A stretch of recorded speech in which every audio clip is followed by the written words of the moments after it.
반갑습니다. 자, 국공무원 사회 개념 강의를 담당하고 있는 정영주입니다. 자, 오늘은 이제 국회 단원으로 이제 들어갈 건데 이제 여기서부터는 우리가 챕터상으로는 12챕터고 토픽은 41 토픽이에요. 그러면은 여기서 우리가 이제 12단원 자체가 국가기관 구성과 기능 단원이거든요. 그럼 여기서 국회, 행정부 그리고 이제 법원 이렇게 나뉠 건데 이제 내용이 보시면 알겠지만은 교재 내용 자체가 금방금방 보통 토픽이 바로바로 넘어가는 토픽이 아니라 꽤 길어요. 국회가 워낙 또 비중이 있는 단원이고 또 문제의 어떤 빈도도 높기 때문에 우선은 이 단원 같은 경우는 아마 오늘 강의 자체가 국회만 하고 딱 끝나지 않을까 싶어요. 자, 그래서 일단은 내용상 어떤 중요성도 높고 그리고 문제의 어떤 빈도도 높기 때문에 좀 천천히 차근차근 들어가겠습니다. 자, 우선 국회부터 볼게요. 우선 우리가 보통 국회라고 하게 되면은 입법부의 역할을 많이 갖고 있잖아요, 우리가. 그렇죠. 그리고 두 번째는 입법부인데 누가 뽑았어요? 자, 국민이죠, 그죠? 자, 국민의 대표로서 역할을 한다 이렇게 보시면 됩니다. 자, 그래서 보게 되면은 국민이 직접 뽑은 사람들로 구성된 대표기관을 우리는 국회라고 얘기를 해요. 지위가 특징입니다, 이게. 그리고 뭘 해야 돼요? 이 사람들은 우리가 뽑은 사람들이다 보니까 당연히 법률을 만들 수 있겠죠. 그리고 만들어진 법률에 대해서 개정을 할 수 있고요. 그리고 이제 헌법 개정도 이야기할 수 있습니다. 물론 이제 헌법 개정에 대해서 발의하고 이제 룰을 정하는 과정은 이 사람들이 담당하고 최종적으로 국민 투표하겠죠. 그리고 이제 추가적으로 봐야 될 부분들이 어떤 거냐면 바로 3번과 4번이에요. 3번 내용 보게 되면 드디어 국정 통제기가 나와요. 그럼 이 부분은 어떤 거냐? 국정을 주로 누가 하냐면은 국정이라면 이제 행정부 소관인데 다시 말하면 행정부를 통제한다는 얘기죠. 그렇죠? 자, 그래서 입법부 역할 중 하나가 뭐냐면은 이제 행정부를 독주를 막기 위한 어떤 견제나 통제를 담당한다는 점 이렇게 보시면 됩니다. 자, 그리고 네 번째는 예산안. 아무래도 우리가 세금을 내다 보니까 세금이 어떻게 쓰여지는지가 굉장히 중요하겠죠. 그래서 이런 예산안에 대해서 심의를 하고 확정을 하며 그리고 쓰여진 결과물에 대해서 결산을 심사하는 기관이 됩니다. 알겠죠? 자, 그래서 국가 예산에 대해서 국가 예산 쉽게 말하면 어떤 거예요? 이게 우리의 세금에 대해서 잘 쓰여지고 있는지 엉망진창이 되는지에 대해서 점검하고 또 정해주는 의결하는 기관이 되겠죠. 자, 그래서 국회의 기본적 지위는 크게 네 가지입니다. 정리하면은 국민 대표라는 점, 법을 만들어요. 이거는 국회의 순수한 역할이겠죠. 행정부를 그리고 감시나 견제를 합니다. 그리고 이제 예산은 심의를 하고요. 자, 그래서 다음을 보게 되면요. 그럼 국회에 해당하는 사람들, 즉 국회의원에 대해서 얘기를 할 건데 우선 국회의원이라 하게 되면 우리가 뽑은 대표잖아요, 사실은요. 자, 그러다 보니까 임기라든지 선출 방식을 알아볼 필요성이 있습니다. 그래서 우선 임기는요. 대통령과 다르게 4년이에요. 그리고 대통령과 다르게 연임이 가능합니다. 그래서 우리가 보통 이거 얘기할 때 처음 된 사람들을 우리가 초선이라고 그러고요. 그 다음 된 사람을 우리가 재선이라고 하죠. 두 번째를요. 그때부터는 3, 4, 5 쭉 가는 거죠. 그죠? 그래서 이제 간혹 국회의원을 볼 때마다 앞에 이제 몇 선 의원이란 말이 나오는데 이걸 통해서 이 사람이 국회에 얼마나 오래 있었는지 그리고 국회의원 우리 국회의원 안에서도 약간 좀 우리 뭐 중진급 뭐 이런 최고위원 뭐 이렇게 급을 막 나누기도 하잖아요. 그러면은 그런 것들을 볼 때도 이런 연임의 어떤 정도를 따져가면서 볼 수 있을 겁니다. 보통요 이게 정당마다 약간 차이가 있지만은 3선 이상이 되면은 국회 그 정당 안에서도 좀 중요한 어떤 위치에 있다고 하더라고요. 그래서 이제 가끔 보면은 우리가 국회 안에서 좀 중요한 역할을 하는 좀 스포트라이트를 많이 받는 사람들 보게 되면 3선 이상들이 좀 많습니다. 물론 이제 그렇다고 초선이나 재선이 이런 사람들이 안 중요하다는 건 아니지만요. 좀 눈에 비치는 우리가 좀 아는 정치인들 좀 그런 분들이 많아요. 그리고 간혹 이제 좀 헉한 정도가 어떤 부분이냐면 뭐 7선, 뭐 6선 이런 의원들 있죠. 이런 부분들 같은 경우는 정치를 좀 일찍 시작하는 분들 같은 경우는 이제 되게 오래 하는 케이스거든요. 7선만 하더라도 거의 30년 가까이 국회의원을 한다는 얘기잖아요. 그죠? 예, 그렇게 좀 이해하셔도 되겠습니다. 선출 방식은 크게 두 가지예요. 지역구냐, 비례대표냐. 자, 이렇게 보면 되는데 지역구는 아무래도 그 지역에서 1등을 해야 되잖아요. 그럼 1등을 해야 되기 때문에 당연히 소선거구제 안에서 다수의 표를 얻어서 당선된 케이스거든요. 그래서 현재 지역구는요 246개 정도로 보시면 되고요. 자, 비례대표 같은 경우는 비례대표는 말 그대로 이제 우리가 정당 투표를 하잖아요. 정당에서 리스트를 짠 쉽게 말하면은 정당의 뭐 비례 후보들이 이렇게 있겠죠. 그 후보들 순서에 맞게끔 정해진 겁니다. 그래서 정당 명부직 비례대표제를 도입하고 있습니다. 우리나라는요. 그래서 비례대표 같은 경우 통해서 우리가 1인 2표를 한다는 점 이렇게 이해하시면 되고요. 자, 그럼 국회의원들은 특권과 의무가 있습니다. 참 여기에 좀 어느 정도 좀 이야기가 오가는 게 좀 있을 텐데, 이 특권이라고 해가지고 우리가 국회의원만 특권이에요, 왜 그러지, 이렇게 얘기할 수 있지만은, 일단은 원래 그 특권이라는 것 자체가 국회의원들이 좀 더 원활하게 일을 할 수 있게끔 또는 효율적 일을 할 수 있게끔 하는 장치로 원래 시작이 된 겁니다. 첫 번째는요, 바로 면책특권이에요. 자, 면책이란 말은 책임을 면한다라는 뜻이잖아요. 그래서 이제 면책특권 같은 경우는 기본적인 얘기가요, 직무상 일하다가 어떤 발언이라든지 표결이라든지 여기에서는 면책특권이 주어질 수 있다, 이렇게 보시면 됩니다. 그래서 다시 말하면 직무상 일하다가 나오게 된 발언, 업무와 관련된 직무와 관련된 발언이라든지 직무와 관련된 표결에 대해서는요, 책임을 지진 않아요. 책임을 지지 않는다, 이렇게 이해하시면 되고요.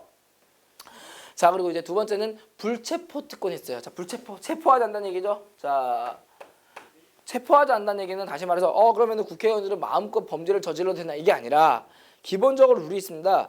국회의 동의 없이는 체포할 수 없다는 얘기예요. 다시, 국회의 동의가 있어야만 체포가 가능하다는 얘기입니다. 기본적으로 국회 동의가 필요하고요. 다만 예외가 있어요. 예외는 바로 현행범이에요.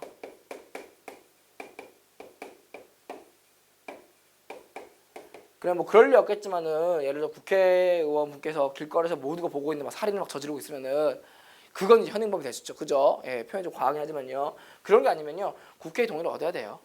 알겠죠? 자, 그래서 이런 부분 좀 보시면 될 거고요. 근데 차이점은 좀 이제 면책특권 같은 경우는 좀 영구적인, 좀 이제 임기 기간 동안 좀 영구적인 측면이 좀 있는데, 불체포 특권 같은 경우는요, 국회 동의라는 어떤 가이드라인이 있다 보니까 이거 좀 일시적이에요. 일시적이죠, 그죠? 자, 그래서 여기는 이제 좀 직무와 연결된 얘기고요. 여기는 직무와 관계 없는 범죄도 모두 인정된다는 점, 이렇게 보시면 됩니다. 자, 그리고 이제 국회 자율성을 보장한다는 점이 특권이 되겠고요. 그리고 국회의원의 어떤 지속적 직무 수행 보장, 이런 것도 이제 특권에 해당됩니다. 물론 이제 우리가 이제 현실적으로 이제 이런 시험 말고 부정적으로 생각할 수 있는 특권이 어떤 거겠어요? 어떤 급여적인 부분, 국회의원 좀 급여가 많은 거에 대해서 그런 부분에서 불만을 가진 사람도 있을 거고요. 특권이라고 생각할 수 있고요. 그리고 이제 어떤 비용에 대한 어떤 지원, 이런 것들에 대해서도 불만을 가질 수 있어요. 이런 것들을 이제 여기랑은 이제 별개의 문제를 보시면 됩니다. 여기서만 특권의 목적은요, 국회의원은 뛰어나니까 다 가져야 돼, 이런 특권이 아니라 국회의원이 국회 안에서 일 처리를 수월하고 효율적이고 또 국민의 기본권을 침해하지 않는 범위 내에서 해결하기 위한 목적이라고 보시면 됩니다. 자, 의무가 있어요. 자, 보세요.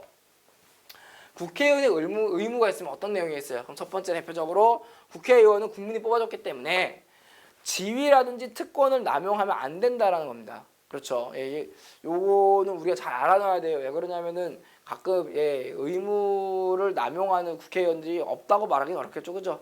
청렴의 의무. 그렇기 때문에 이건 사실은 국회의원뿐만 아니라 모든 공무원의 어떤 기본적인 표상이죠.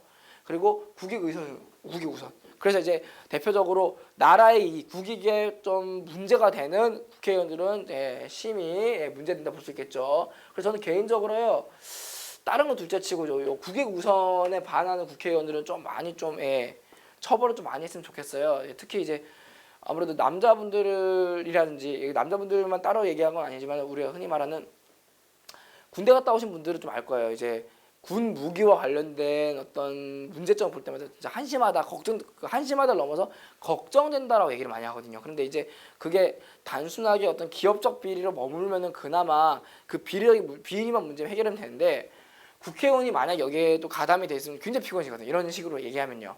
그래서 이제 국익의 우선을 가장 먼저 생각해야 될 국회의원이 이 의무를 저버리면 안 된다는 게 가장 중요한 포인트가 되겠죠. 그리고 이제 법률이 정한 지위 겸직 금지예요. 자, 요거 좀 이해 잘 하셔야 돼요. 우리나라는 국회의원이 겸직할 수가 있어요. 근데 이 겸직할 수 있다는 얘기는 의원회에서 성격을 띄었기 때문에, 여기면서 말하는 겸직이란 개념은요, 국무위원과 관련된 얘기를 의미하는 거예요. 그러니까 장관이 될 수 있다 이런 정도거든요. 그런데 이제 여기서 말하는 겸직 금지란 말은 뭐냐면요, 쉽게 말하면 투잡이에요. 투잡. 알겠죠? 그럼 대표적으로 이게 파란 색깔이 잘 안 보이는데 대표적으로 어떤 거냐면요. 국가공무원이랑 지방공무원을 이제 투잡을 하긴 좀 그러겠죠. 굉장히 문제되겠죠. 그리고 이제 뭐 선거관리위원이라든지 그리고 이제 지방의회의원을 또 투잡을 해서 안 되겠죠. 그리고 이제 정부 투자기관들 뭐 우리 흔히 말하는 뭐 한국은행이라든지 투자 관련된 은행에도 임직원이 돼서 안 될 거고요. 그리고 국회의원인데 저기 뭐 농협이나 수협 같은 협동조합 구성원이 되면 또 안 되겠죠. 아무래도 이제 권력 남용의 문제가 가장 크거든요. 그래서 이제 이러한 겸직 금지를 시키는 가장 큰 이유는요. 요 지위 특권 남용 가능성이 굉장히 높아요. 아무래도요. 그래서 이제 금지시킨다 보시면 됩니다. 자, 그리고 국회 같은 경우는 이제 다음에 어떤 권리를 갖고 있는데 국회 내에서 자율권이에요. 운영이라든지 사무처리에 대해서는요. 자율권 행사할 수 있고요. 국회 내에도 징계권이 있습니다. 그래서 대표적으로 징계권이 우리가 제명인데 의원에 대한 제명인데 이 제명은요. 정말 여간에서는 우리나라 정서상이 아니라 우리나라 그 국회 안에 법을 보게 되면요. 뭐 몇 분의 몇 이상 참석, 몇 분의 몇 이상 뭐 통과 이런 게 좀 있잖아요. 이런 조항들이요. 그런데 그 중에서 가장 좀 범위가 센 게 이인 것 같아요. 봤을 때는요. 제적의 3분의 2가 참석을 해야 돼요. 찬성.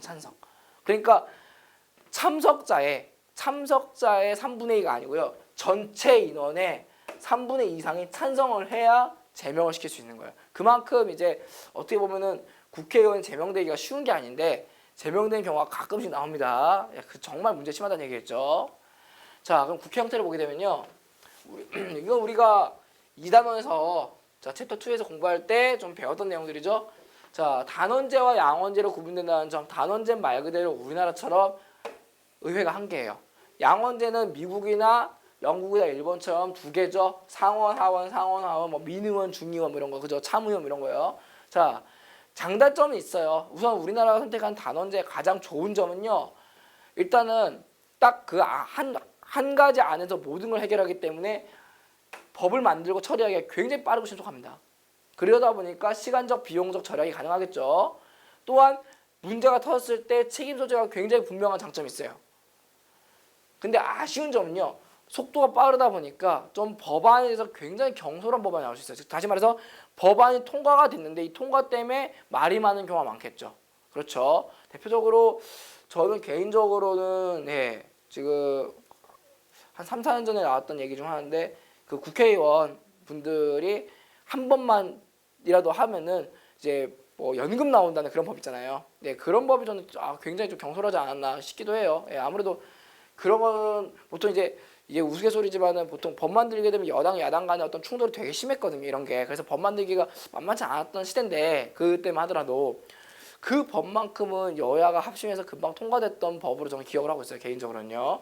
자, 그리고 이제 다수당 횡포가 가능하다는 점. 아무래도 이제 정당의 어떤 원내 구성이 좀 한쪽 쏠릴 경우에 좀 이런 부분이 있을 수 있고요. 세 번째는 의회하고 정부가 충돌했을 때 굉장히 곤란하다는 점. 다시 말해서 뭐 여소야대 같은 경우는 뭐 이런 일이 좀 흔할 수 있겠죠. 자, 반면에 양원제는요. 가장 양원제 좋은 점은요. 단원제가 가지는 단점들이 여기서 장점되는 거예요. 즉 상원과 하원 이렇게 나뉜다는 얘기는요. 하원에서 통과됐다고 끝나는 게 아니라 상원에 올라가서 한 번 더 검증을 받아야 되기 때문에 굉장히 신중합니다. 신중하기 때문에 당연히 다수당 횡포를 방지할 수 있는 부수적 이익을 얻을 수 있고요. 그리고 의회 정부가 충돌했을 때 좀 중재가 가능해요. 예를 들어 하원과 행정부가 충돌했을 때 상원을 중재할 수 있고요. 상원과 행정부가 충돌했을 때 또 하원이 또 중재할 수 있는 부분이 있거든요. 하지만 안건 처리가 좀 늦어요. 굉장히 좀 복잡하고요. 자, 그러다 보니까 이 과정에서 책임 소재가 떠넘기기가 좀 용이하다는 점. 다시 말하면요. 이거 책임 소재가 좀 불분명해요. 그리고 이제 이 관련해서 국론 분열도 일어날 수가 있다는 점. 아무래도 좀 이런 부분들이 장단점이겠죠. 자, 그럼 국회 구성을 보게 되면요. 국회 구성은 보통 우리가 객관식이나 모의 문제에서 좀 가끔씩 나오는 부분인데 그게 어렵진 않습니다. 자, 보게 되면은 의장단에서 의장하고 부의장을 내렸어요. 자, 의장, 부의장이죠. 한 명, 두 명이에요. 다시 말해서 의장 한 명에 부의장 둘. 그러니까 학교로 치면 반장 하나에 부반장 두 명과 똑같은 겁니다. 근데 차이점이 있어요. 국회의장은요. 여당 국회의원과 야당 국회의원들을 모두 아울러야 됩니다. 자, 그 얘기는 여당과 야당의 가장 큰 충돌 문제는요, 당적이 다르거든요. 그러다 보니까 당 색깔에 따라서 움직이고 충돌하는 경우가 많은데, 가운데서 이제 기준을 잡아야 돼. 국회의장은 자신의 당적 색깔을 보이면 안 되거든요. 중립을 지켜야 되니까. 그러다 보니 국회의장이 되는 사람들은요, 당적을 좀 버립니다. 알겠죠? 그리고 이제 부의장은요, 이제 여당 쪽에서 한 명, 야당 쪽에서 한 명 뽑다 보니까 당적을 유지하는 케이스가 좀 있죠. 자, 본회의가 났어요. 자, 우리가 흔히 말하는 국회 안에서 기본적으로 진행되는 회의를 우리가 본회의라고요. 그럼 본회의의 의미는 크게 두 가지입니다. 대부분의 제적된 의원들이 참여한다는 점, 모두 참여한다는 점. 두 번째는요, 국회 안건들이 최종적으로 결정되는 곳이 바로 본회의라 보시면 됩니다. 알겠죠? 자, 그리고 이제 세 번째가 교섭단체인데, 교섭단체란 말은요, 쉽게 이렇게 생각하시면 돼요. 보통요, 국회의원이 300명이에요. 그럼 300명이 말하고 싶은 법이 사실은 몇 개냐면 300개가 되겠죠. 그죠? 원래는요. 그런데 300개 법을 만들어서 일일이 체크해 넘기기가 불가능하겠죠. 그렇죠? 그러다 보니까 이 법안을 좀 더 자신들이 법안을 좀 용이하고 빠르게 그리고 만들기 위해서는 아무래도 그 사람들만의 뭉치게 됩니다. 즉 그걸 우리가 정당이라고 하거든요. 그럼 이런 정당과 같이 뭉쳐서 단체로 법안을 만들고 제출할 수 있는 단체를 우리는 뭐라고 하냐면 교섭단체라고 해요. 그래서 교섭단체를 이해하기 어려우시면 그냥 정당과 같은 부류라고 생각하시면 됩니다. 그런데 정당 초월도 가능은 해요. 무슨 얘기냐? 보통 20명이 넘어가면요, 우리가 그 국회의원들이 20명이 넘어가게 되면 단체로서 역할을 하게 되잖아요. 그러면 교섭단체를 구성할 수 있는데, 예를 들어 내가 A당에 있는 국회의원이에요. 근데 A당에 있는 분들이 당론이 너무 막 올드하고 이러다 보니까 청년들을 위한 법안을 못 만드는 것 같아요. 그런데 나와 다른 B씨당 사람들 중에서 젊은 국회의원들이 청년에 대한 관심이 많단 말이에요. 그럼 이 사람들끼리 뭉칠 수 있겠죠. 그럼 이 사람들은 주로 뭉쳤기 때문에 어떤 얘기를 한 거예요? 청년에 대해서만 이제 목소리를 낼 수가 있는 거예요. 그래서 다른 정당 간에도 교섭단체를 구성이 가능합니다. 그러다 보니 무소속 오타네요. 무소속 국회의원들도 여기에 해당이 될 수 있는 거예요. 그렇죠. 보통 이제 이게 불가능하게 되면요, 무소속 의원들이 등장했을 때 법안을 만들어내기 어려워요. 그렇죠. 자, 그래서 여기서 이런 교섭단체 대표를 우리가 원내대표라고 합니다, 보통. 그래서 이제 지금 우리가 현재 우리가 이제 20대 총선을 보면서 그 총선 과정에서 아마 기억날 겁니다. 이제 국민의당이라고요. 예, 안철수 아저씨의 국민의당의 원래 목표가 교섭 단체가 목표였거든요. 그럼 그 얘기는 어떤 거예요? 20명을 넘기고 싶었다 이 얘기잖아요. 국회의원이. 그죠? 자, 이렇게 맥락으로 보시면 됩니다. 왜냐면은 교섭단체 정도 돼야 법안을 발의하거나 또는 법안을 발의한 다음에 밀어붙일 수 있는 어떤 기본적인 어떤 원동력이 될 수 있는 단위거든요, 이게. 자, 그다음 위원회죠. 자, 위원회 같은 경우는 이제 본회의에 들어가기 전에 법안들이 올라오게 되면 법안을 심사할 수 있는 기구가 됩니다. 그래서 크게 상설과 비상설이 있는데, 상설기구 같은 경우는 기본적으로 상임위원회가 있을 거고요. 16개, 뭐 노동, 그다음에 건설, 교통, 다양하게 되게 많아요. 그 다음에 상설 안에서도 상설 특별위원회 또 있습니다. 특히 대표적으로 윤리위원회라든지 예산결산특별 이런 것들이 있고요. 비상설은 평소에는 없다가 그때그때 만들어지는 일종의 특별위원회입니다. 예, 대표적으로 이제 인사청문특별위원회. 자, 인사청문특별위원회는 언제 만들어지냐면은 정부 측 인사가 새롭게 등장했을 때예요. 대표적으로 장관이라든지 국무총리와 관련된 청문회를 들어갈 때요. 자, 그렇게 위원회에서 보시면 됩니다. 자, 그 다음에 이제 인원에 대한 얘기예요. 이제부터 여기는 그나마 좀 외워야 되는 부분이 되겠네요. 자, 여기서는 좀 암기가 좀 필요한. 자, 우선 제가 좀 띄엄띄엄 넣었는데, 띄엄띄엄 넣는 이유를 보게 되면요, 우선은 여기 기본적인 가장 기본 개념이에요. 자, 의사 정족수라는 게 있고요, 의결 정족수가 있습니다. 자, 의사 정족수는요, 의회를 열어야 돼요. 열어야 뭐 법안을 내든지 말든지 할 거 아니에요. 그래서 의회를 열기에 필요한 수를 의미합니다. 알겠죠? 그리고 의사 결정을 하기 위해서 필요한 수를 의미하고요. 그 다음에 이제 가부동수인데, 가결하고요, 부결하고요, 같은 수다, 동수란 뜻이거든요. 예.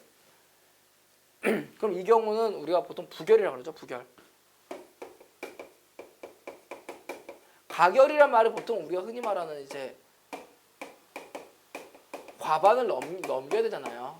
그러면 그 얘기는 가부동수란 말은 과반수를 넘기지 못했다라고 보시면 됩니다. 아시겠죠? 자, 그래서 여기까지 기본 개념이고요. 자, 그러면 이제 인원으로 가겠습니다. 자, 인원으로 가게 되면요. 숫자를 보지 마시고 앞에 보세요. 제적. 자, 제적 의원 중에서 10명이 넘어가게 되면은 법안을 발의할 수 있어요. 자, 포인트는요. 법안을 발의할 수 있다는 점. 그리고 제적 의원 중에 20명이 넘어가게 되면 교섭단체를 구성할 수가 있습니다. 자, 이 두 가지 기본적으로 보시고요. 그 다음에 제적 의원이 있는데 제적 의원이 우리가 보통 이제 국회에서 300명 기준 잡잖아요. 300명 중에서 2분의 1이 출석을 했어요. 출석. 됐습니까? 그럼 150명 정도 선 보면 되겠죠. 자, 그러면은 출석 의원 중에서 2분의 1 이상을 찬성을 해야 됩니다. 다시 말해서 반의 반이 되는 거죠. 그렇죠? 됐죠? 그래야 일반적인 의결이 이루어진다라고 보시면 됩니다. 그리고 제적 의원들이 반 이상 출석을 했는데 그 중에 3분의 2 이상, 다시 말해 좀 엄격해졌죠? 까다로워졌죠? 그럼 이건 재의결이에요. 자, 이건 무슨 얘기냐면은 이따가 법 만드는 과정을 보겠지만은 우리가 일반 의결을 통해 가지고 통과가 되었어요. 그럼 이게 끝나는 게 아니라 어디로 가요? 대통령한테 넘어가죠. 근데 대통령이 이제 딱 이 법안을 보다 보니까 아주 문제가 있는데 해서 대통령이 날릴 수 있는 무기가 거부권이에요. 거부권을 날렸을 때 이 법은 이 안건은 다시 국회로 돌아가게 됩니다. 국회의장이 다시 돌아가면서 재상정이 들어가요. 그러면은 국회에서 봤을 때는 이 법안이 문제가 없는데 대통령이 거절했다 생각을 하는 거거든요. 그러면 문제가 있는지 없는지 다시 한번 확인을 하고 좀 더 대표성을 높여버리는 겁니다. 그래서 이제 의결 비율을 높여버리는 겁니다. 이걸요. 자, 그래서 3분의 2라는 점 기억하시면 되고요. 그리고 제적의원의 5분의 1. 자, 5분의 1은 보기 좀 쉽지 않았죠? 자, 제적의원의 5분의 1 이상이 있어야 본회의라는 게 개최됩니다. 그리고 제적의원의 조금 적게 4분의 1 이상 있을 경우는 본회의는 안 되지만 임시국회를 소집할 수가 있어요. 그리고 추가적으로 국정조사를 요구할 수 있습니다. 자, 보게 되면은 우리가 국정감사라는 게 있고 국정조사가 있는데 국정감사는 정기적으로 하는 거예요. 근데 국정조사를 요구한다는 얘기는 이 국정조사라는 게 비정기적이라는 얘기죠. 다시 말해서 필요에 따라서 움직인다 보시면 됩니다. 그래서 이제 국정조사, 국정감사의 차이점 좀 아시면 좀 편할 거고요. 자, 그리고 이제 인원이 조금 늘어나는데, 자, 여기서 아무래도 좀 외워야 되는 부분이다 보니까 좀 부담스러워 하실 것 같아서 좀 연결을 좀 해드릴게요. J 말고 K를 보세요. 먼저 제적의원의 전체 의원의 3분의 1 이상 있을 때 최근에 나왔었던 필리버스터가 가능합니다. 자, 필리버스터는 무제한 토론을 의미하죠. 그렇죠. 다수당의 법안을 통과시키기 전에 할 수 있는 이제 무제한 토론을 의미하는 건데, 근데 이제 그 필리버스터를 시작하는 거는 3분의 1이긴 한데요.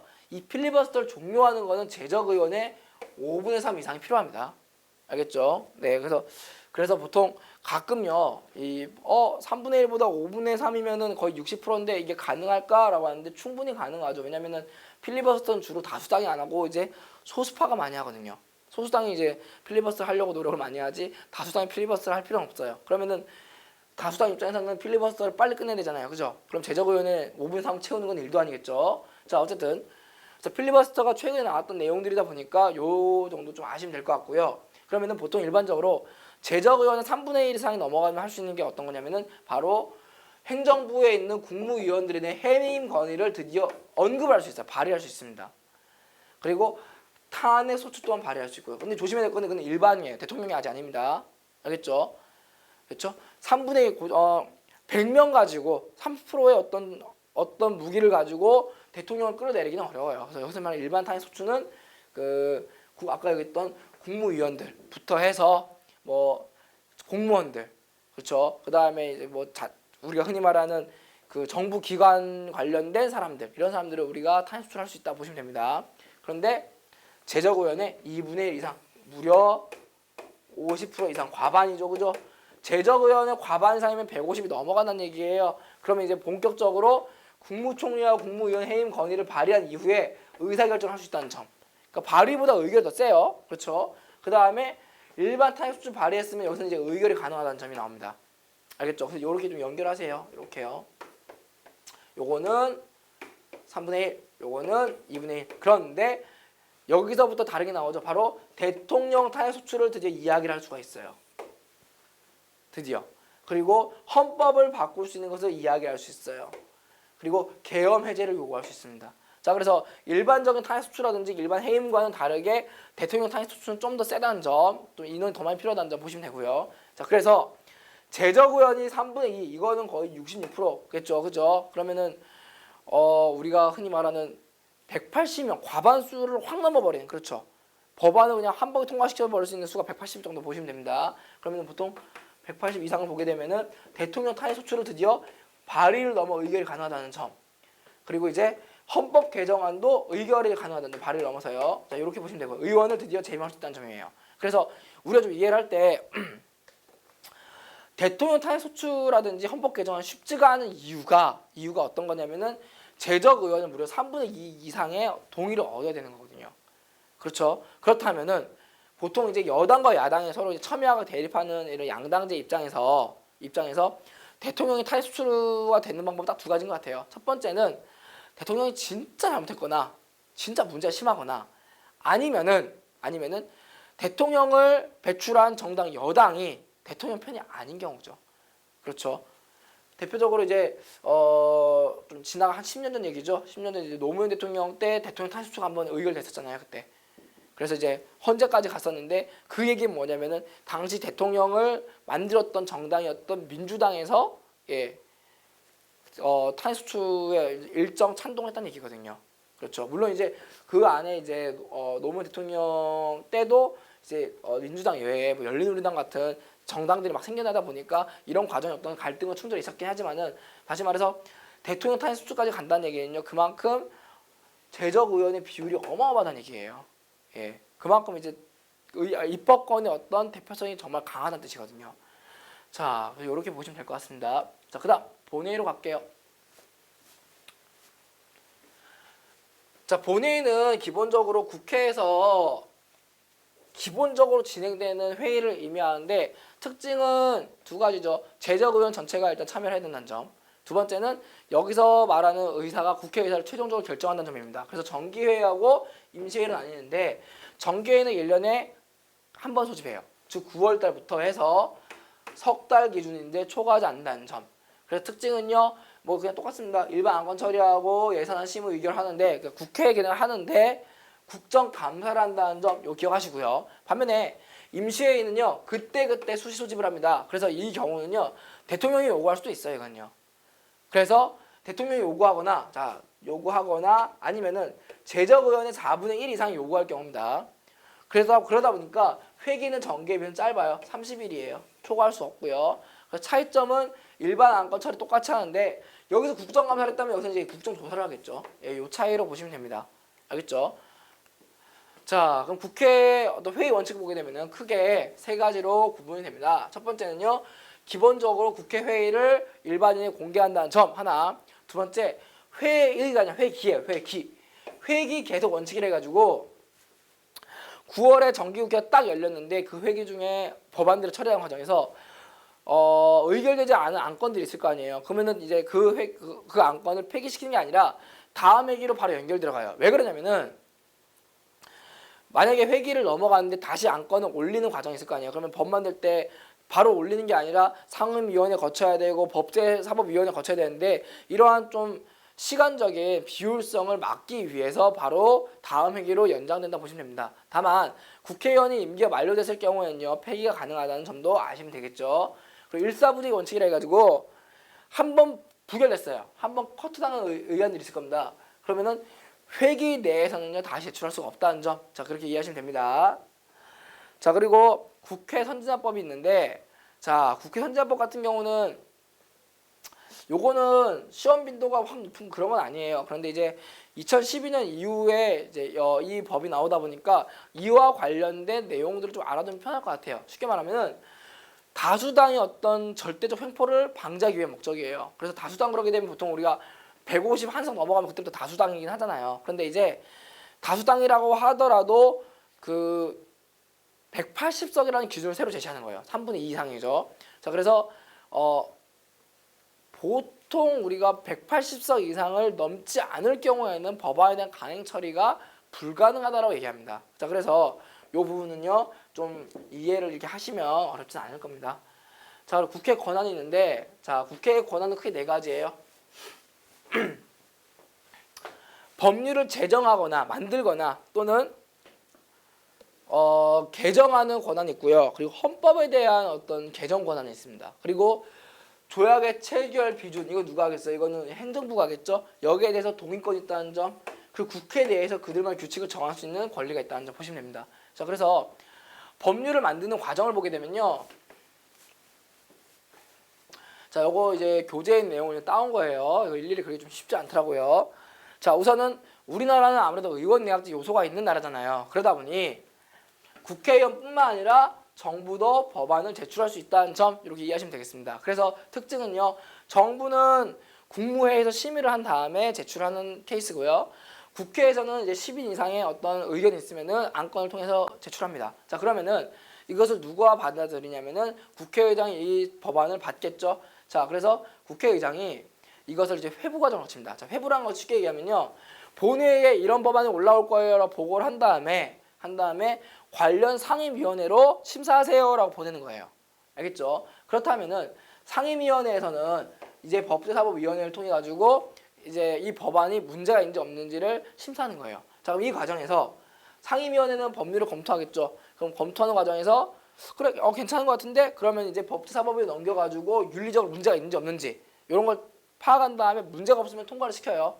그럼 이 법은 드디어 본회의로 가는 거고, 그게 아니라 상임위원회에서 봤는데 이 법 좀 이상하다, 문제가 있다 싶으면은 수정을 하거나 폐기시킬 수 있어요. 그렇죠. 법사법위원회 같은 경우도 이런 법적인 부분을 본 다음에 이 안건의 어떤 체계라든지 자구 심사를 할 거고요. 자, 그럼 이제 본회의로 넘어가겠죠. 자, 본회의로 넘어가게 되면 기본론은요 하프예요. 즉 전체 인원의 하프 2분의 1 이상이 출석을 해야 됩니다. 그런 다음에 출석 인원의 2분의 1 이상이 찬성을 해줘야 됩니다. 이게 일반 의결이에요. 그렇죠. 그런데 만약에 이제 대통령에 의해서 문제가 있다, 거부를 했을 경우는 뒤로 후루룩 다시 넘어오겠죠. 그죠? 그럼 이 경우에는 3분의 2로 좀 더 대표성을 강화시킨다는 점 이해하시면 되겠습니다. 자, 대통령은요 이 법을 받았을 때 둘 중 하나예요. 첫 번째는 문제가 없다라고 의사표명하거나, 아니면은 기간된 15일 동안 별다른 반응이 없으면요 이 경우는 이송된다라고 얘기합니다. 이송된다. 그러면은 이 경우는 이제부터 공포가 되고 법으로서의 역할을 하겠죠. 하지만 대통령이 거부권 행사할 수 있죠. 이건 거부권 행사하는 게 대통령의 고유 권한이라는 점 이해하셔야 됩니다. 자, 거부권을 행사하게 되면요 15일 내에 문제가 있다라고 얘기를 하고 이 의사를 통해서 돌려보냅니다. 어디로요? 국회의장에게요. 그럼 국회의장은요 이걸 보고서 이거 우리 국회에서는 이 법에 대해서 한 번 더 얘기할 수 있는 상황이야 라고 필요성을 의식하게 되면요 다시 법안을 올리는 겁니다. 그런데 이 법은 이미 상임위원회하고 법제사법위원회에서 문제가 없다고 판단을 했기 때문에 굳이 다시 회부시킬 필요는 없어요. 그래서 바로 본회의로 넘겨버린 겁니다. 우리 이것을 직권상정이라고 해요. 아시겠죠? 자, 그래서 이 과정을 거쳤는데 여기서 포인트는요 3분의 2라는 재의결을 통해 가야 됩니다. 그래야 다시 통과됐을 때 바로 이제 공포 가능하다는 점. 자, 이렇게 이해하시면 되겠습니다. 자, 헌법은요 조금 다르죠. 자, 헌법은 일단은 국회의원들이 제안을 해요. 근데 이제 헌법이라는 게 일반 법이 아니라 나라의 어떤 최상위 법, 그리고 국가 전체를 아우르는 법이다 보니까 제적의원의 2분의 1 이상이 우선 제안을 하거나 대통령 직접 제안하기도 하고요. 예, 그만큼 좀 숫자가 올라갔죠. 10명이 아니에요. 자, 그래서 대통령이 이것을 이제 20일 이상 공고를 합니다. 자, 이건 뭐예요? 바로 국민 여러분들에게 알리는 과정이겠죠. 그죠? 자, 그다음 국회의결 들어가겠죠. 그럼 국회의결 통해 가지고 제적의원 3분의 2가 찬성이 돼요. 아무래도 이제 법이 일반 법이 아니라 헌법이다 보니까 대표성이 굉장히 강화되겠죠. 그런 다음에 대통령이 yes or로 하는 거부권 행사 문제가 아니라 이건 누가 하는 거예요? 국민들이 하는 겁니다. 국민투표. 알겠죠? 자, 그래서 국민투표할 때 기준이 어떤 거냐? 바로 선거권자, 국회의원 선거를 할 수 있는 사람의 2분의 1 이상을 투표를 해야 됩니다. 투표를. 그리고 투표자 2분의 1 이상을 찬성을 해야겠죠. 그러니까 이제 일반 법 만들기보다 국민투표가 더 엄격하고 어렵겠죠. 자, 그래서 만들어지게 되면 이제 대통령이 공포를 할 건데 특징은요. 공포된 거는요. 이제 며칠이란 기간이 없이 바로 적용이 가능하다는 점이에요. 알겠죠? 자, 그래서 이 정도 차이를 보시면 될 것 같습니다. 우선 예산안이라는 게 세금을 걷어서 이것을 어떻게 쓸 것인가를 논의하는 거잖아요. 자, 그러다 보니까 기본적으로 재정 관련 권한에서는 예산안을 심의와 확정한 권한이 있고요. 그 다음에 이제 이미 진행된 예산안에 대해서 잘했는지 못했는지 판단해야 되는 것도 결산 심사를 갖게 됩니다. 그리고 이제 어떤 채권을 모집할 수 있는 역할도 있고요. 그리고 이제 나라에 영향을 끼칠 수 있는 아무래도 좀 부담이 될 수 있는 계약이 있을 거 아니에요. 뭐 어떤 기술적인 문제라든지 아니면은 다른 나라에 원조를 한다든지 뭐 이런 문제점 이런 거에 대해서도 이제 동의권이 필요하고요. 그 다음에 이제 예비비에 대한 어떤 설치나 지출 승인권도 여기에 좀 해당이 된다는 점 기억하시면 됩니다. 자, 그래서 예산 같은 경우는 아무래도 이제 세금 문제다 보니까 어떻게 쓸 것인지 제출을 먼저 해야 돼요. 예. 그래서 처음에 우리는 이제 세금을 이렇게 걷었으니까 예산을 이렇게 쓸 거예요라고 계획을 쓸 거 아닙니까? 그 예산안을 제출하게 되면은 국회의장이 먼저 이거 받겠죠. 그 다음에 정부에서 시정 연설을 해요. 아무래도 이제 예산을 가지고 정책을 만들어 써야 되는 건 이제 정부 역할이 좀 강하니까요. 자, 그래서 본회의에서 이제 연설을 들어가고요. 여기에 대해서 각각 담당 상임위원회 있을 거 아니에요. 각 소관 상임위원회들 예비 심사를 합니다. 이 예산을 쓰는 게 맞는지 아닌지. 그래서 여기서 뭐 유지가 되거나 아니면 올라가거나 깎이거나 이런 식으로 예산이 배당이 되겠죠. 자, 그런 다음에 여기에 관련돼서 종합심사를 거쳐가지고 심의 의결을 거치게 되겠죠. 그런 다음에 심의 의결을 했는데 마찬가지 여기서 이제 통과가 됐을 경우에는 정부로 이송돼서 공고를 합니다. 자, 그런데 예산 공고 같은 경우는요 발생 요건이 따로 없다는 점. 그래서 이제 요 정도 아시면 될 거고요. 결산 같은 경우도 마찬가지로 우선은 감사원을 통해서 결산 보고서 제출이 됩니다. 자, 그런 다음에 이제 보통 우리가 10월 달에 예산 얘기가 나오게 되면요. 결산 같은 경우는 이제 최종 마무리 작업이다 보니까 그래서 한 5월 말, 6월 초까지 이제 그 작업이 들어가거든요. 자, 그래서 이제 똑같이 예비심사, 상임위원회 예비심사를 거치고 결산 특별위원회 종합심사를 한 다음에 본회의에서 의결을 합니다. 아시겠죠? 자, 그리고 그럼 국회 같은 경우는 이제 다음 권한이 대표적인데 어떤 거예요? 바로 행정부를 견제할 수 있는 권한이죠. 그러면 대표적인 게 국정감사와 국정조사예요. 자, 그래서 국정감사 같은 경우는 정기국회에서 주로 나오게 되고 국정 전반에 대해서 이야기를 좀 감사한다는 점 아시면 되고 국정조사는 필요한 경우에 한해서 수사가 들어가고 그죠? 그래서 수시적으로 하고 그리고 이제 뭐 특정한 문제점에 대해서 보시면 됩니다. 그다음 탄핵 소추권인데 자 우리가 아까 했던 거예요. 탄핵 소추권이라는 게 고위직 공무원들 끌어내리기 위한 어떤 도구인데 이게 권리인데 대통령 같은 경우는 제적의 3분의 2이고요. 일반은 제적의 2분의 1. 여기서 말하는 일반이라는 개념은 국무총리, 장관들, 그렇죠? 행정각부 의장들, 그리고 헌법재판소에 있는 재판관들, 그리고 이제 중앙선관위원회에 있는 위원들, 그리고 이제 감사원장이라든지 각종 이제 일반 공무원들이라든지 법관들이 여기 해당됩니다. 그러니까 상당수 공무원들이 여기 해당된다 보시면 돼요. 그리고 이제 동의권과 승인권인데 동의권은요 사전에 대한 권리고요. 승인권은 사후에 대한 권리라는 점. 자, 그래서 동의권 같은 경우는 이런 식으로 보시면 될 것 같고요. 뭐 사면이라든지 선전포고 전쟁, 그리고 이제 국군의 해외 파병, 그리고 이제 외국 군대가 들어오는 문제. 자, 이런 것들은 사전에 결정되는 권리라고 보시면 되고요.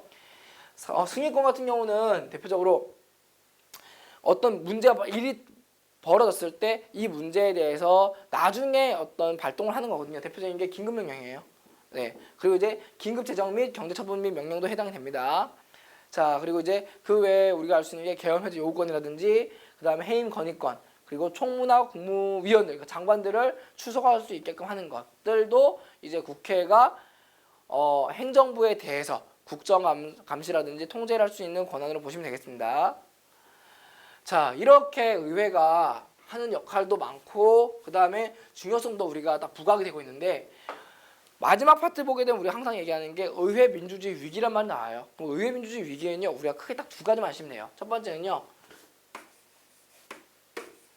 의회 외부적으로 행정 국가화 현상이 된 거예요. 무슨 얘기냐면은 현대 사회가 자율권, 평등권 얻고 쭉쭉쭉 가면서 사회권까지 얻으면서요. 특히 정부의 어떤 개입이 증가를 하게 됩니다. 자, 그러다 보니 복지국가를 지향하는 오늘 사회에서요. 행정부의 역할이 강화된 거예요.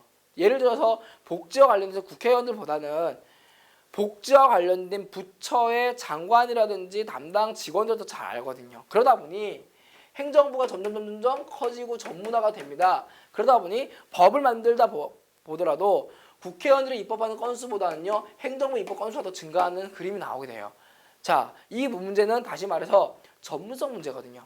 국회가 전문성을 갖춰야 된다는 점이 가장 중요하고요. 그래서 아마 이 문제를 해결하기 위해서 뭐 여기서는 이제 직능대표제가 하나 대안이지만요. 우리나라 같은 경우는 직능대표제가 아니기 때문에 비례대표를 선발하는 과정에서 선출하는 과정에서 좀 직능 대표성 있는 사람들을 좀 많이 넣는 것 같아요. 보니까 예를 들어서 비례대표 1번에 뭐 장애인 관련된 일을 하시는 분들 또는 뭐 교육 관련 교수님들이라든지 또는 이제 뭐 미화원 분들을 가끔 이제 함으로써 각계각층의 어떤 의견을 듣고자 하는 목적이 있다 보시면 됩니다. 그리고 이건 의회 내부의 문제예요. 정당 정치 문제점. 무슨 얘기냐? 의회에서 우리가 아까 의회 문제 풀다 얘기하다가 교섭단체 나왔었죠. 교섭단체가 있어야 아무래도 좀 자신의 의견을 얘기하는데 원래 이제 내용상으로는 교섭단체가 정당을 초월이 가능하거든요. 근데 우리나라 같은 경우는 의회 정치 그러면 의회 정당 정치예요. 그러면 국민의 대표를 뽑았던 국회의원들이 국민의 어떤 의견보다는 정당의 어떤 의견, 당론을 먼저 우선하는 경우가 발생하거든요. 아무래도 이제 정당이 국회의원을 지배하는 그림이 나오는 거예요. 그러다 보니 자연스럽게 정당 정치로 인한 파행 문제가 여기서 빚어지게 되는 겁니다. 자, 그래서 이 문제 해결하기 위해서는요. 정당 내부가 민주주의를 해야 된다는 점, 대표적인 게 자유로운 투표를 인정하고요. 그리고 의사결정도 하향식이 아니라 상향식을 추구한다는 점, 그리고 이제 국민경선제 또한 도움이 된다는 점을 우리가 여기서 알 수 있을 겁니다. 자, 그래서 지금 우리가 여기까지 해서 국회가 마무리되었어요. 자, 그래서 이제 한 강의가 완료가 되었고요. 다음 시간에 이제 행정부 그리고 이제 법원에 대해서 이야기할 수 있는 시간이 되었으면 합니다. 자, 오늘 강의 듣느라 수고 많으셨습니다. 감사합니다.